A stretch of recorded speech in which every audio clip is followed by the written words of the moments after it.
Sports Show. Here's Bobby Chaffee and Rodney Rodriguez. Oh, yes, indeed. The Monday staple is back on the air. Back together in studio in the blazing hot Round Rock, Texas. Showtime, Bobby Chaffee, the Iceman, Rodney Rodriguez. This is indeed the Revved Up Sports Show, the original, the show that started off. Wait, I already said that, didn't I? I'd say that too many times.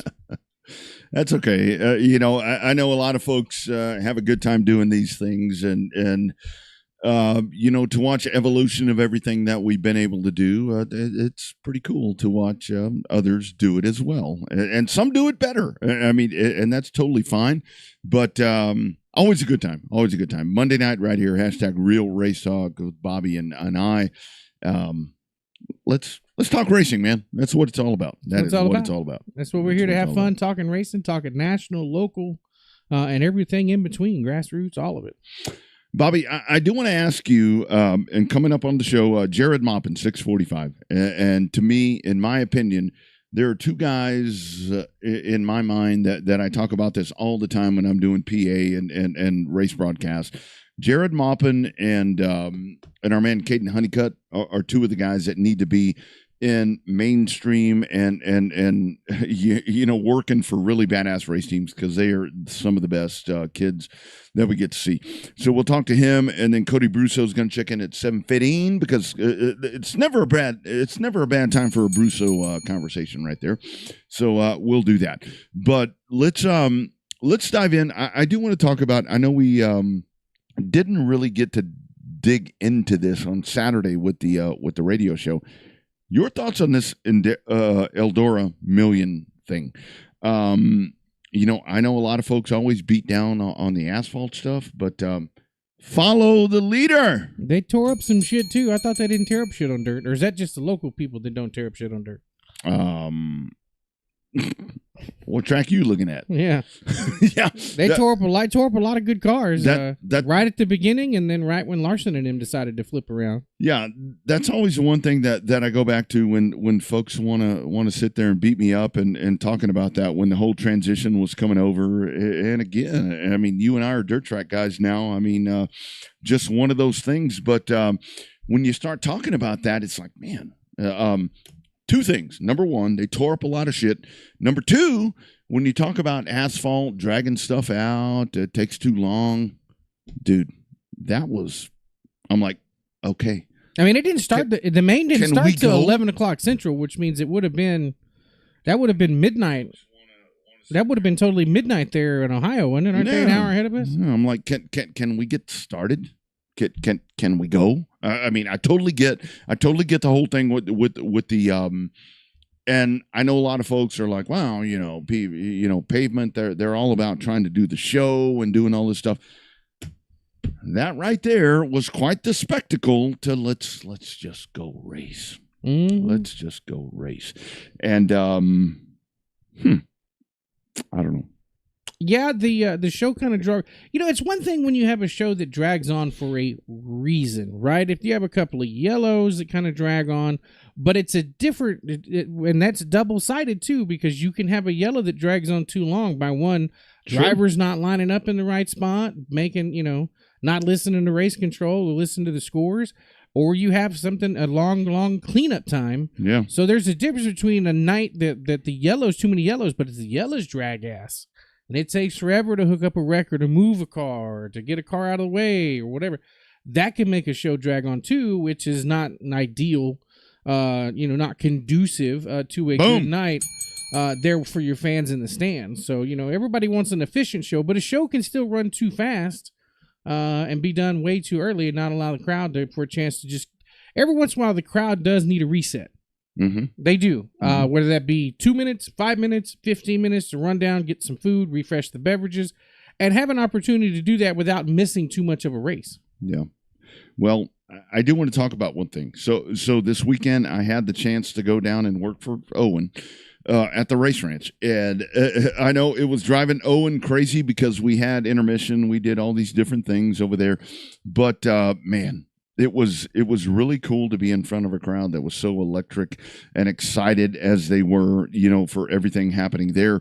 They got a big one coming up on the 29th, with the Outlaw 34. That I think that's going to be a really cool thing. But that's where you go back to what the efficient show, what truly is the efficient show, because a lot of folks, the efficient show, they don't care.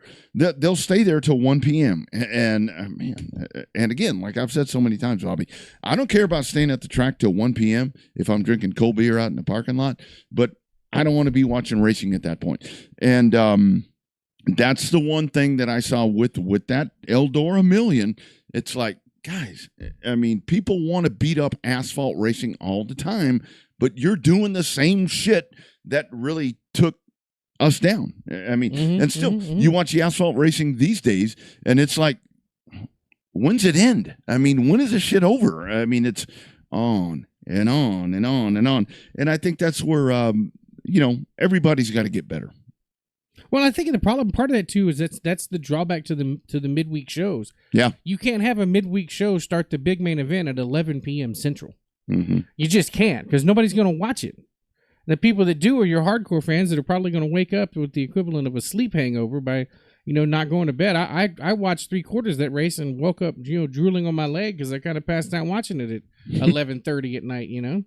Yeah, no, that's the whole part right there with that. And then, the big asphalt shows, everything that continues to happen right here, it gets so hard when you start diving into that, because that's really the one concern, because it's always the lashback on was the show too long?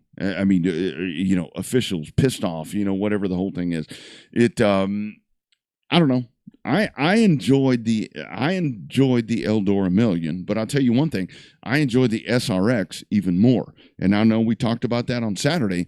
To watch that, boom. That's how you do it. It's like, all right, here we go. Bam, bam, bam, bam. We're done. Out the door. Let's go. Very Supercross-ish. But that's network. That's network TV. You got a 2-hour window that you got to get it done. You got to do it.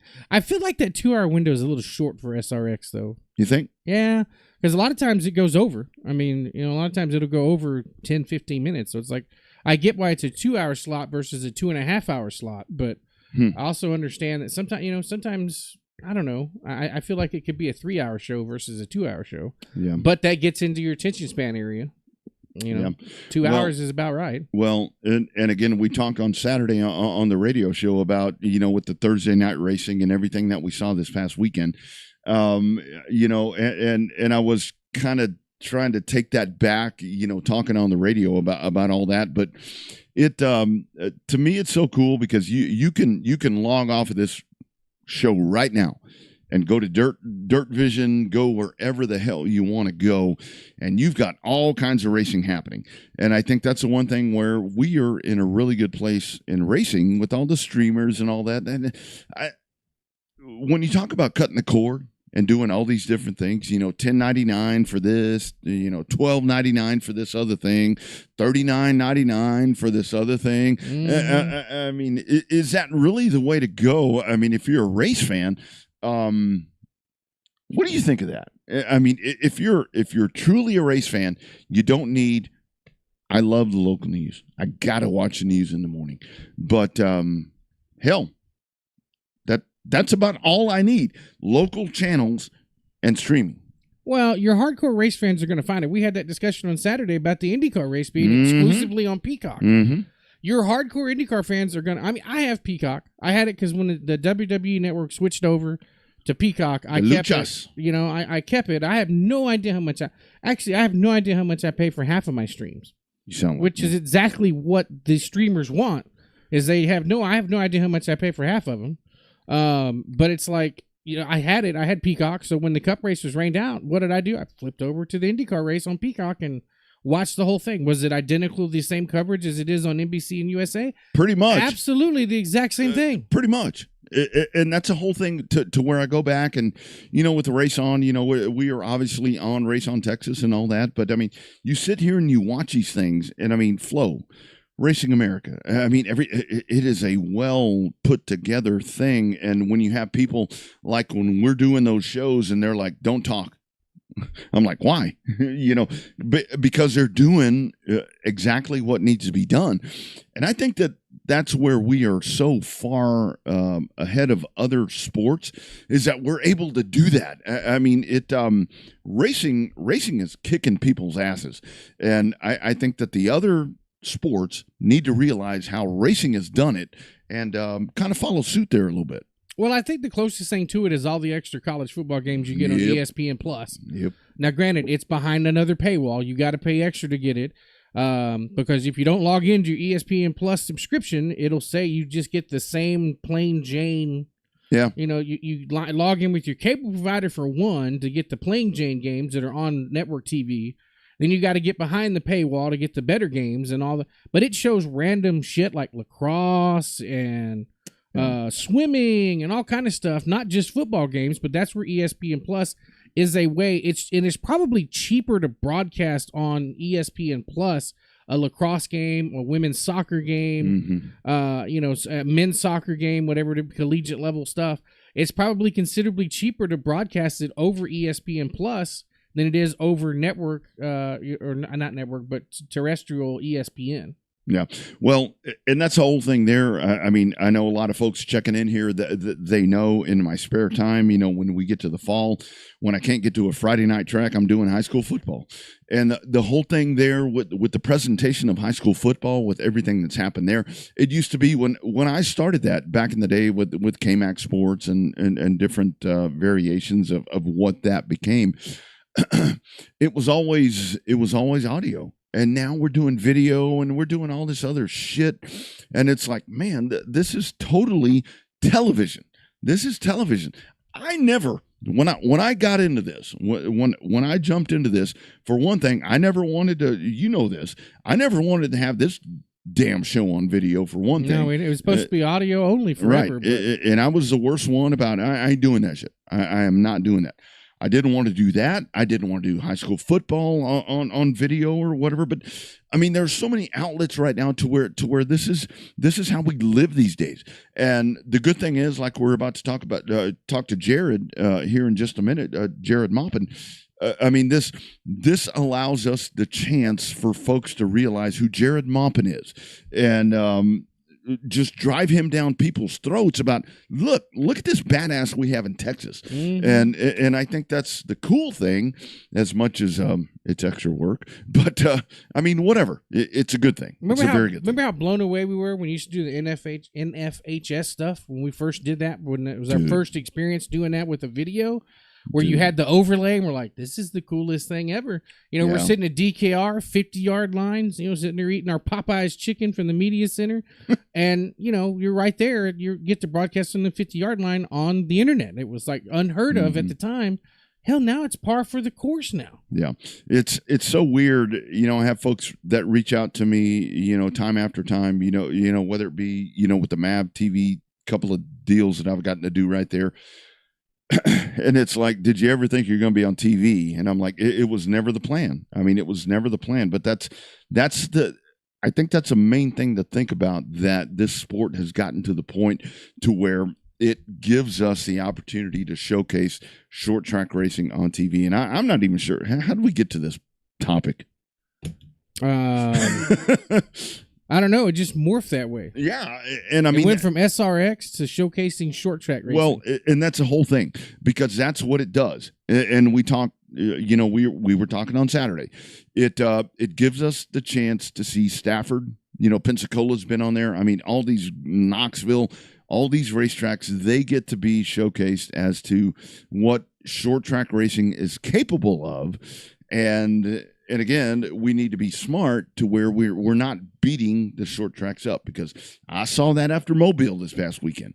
I was excited that they were getting a race and everything, and I'm like, okay, you guys calm down. Just calm everything down a little bit. There is still a disconnect, though, between the short trackers and the major leagues and the major leagues and the short trackers. You think? There's still a huge divide there, and I've never understood it.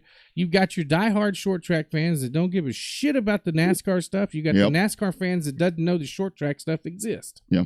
That's right, and that's the big divide right there, because I think if you can link that up, and I think it's more for us, for the short track folks, to embrace some of the bigger stuff. Racing on a Monday. I mean, to me, New Hampshire, everything today.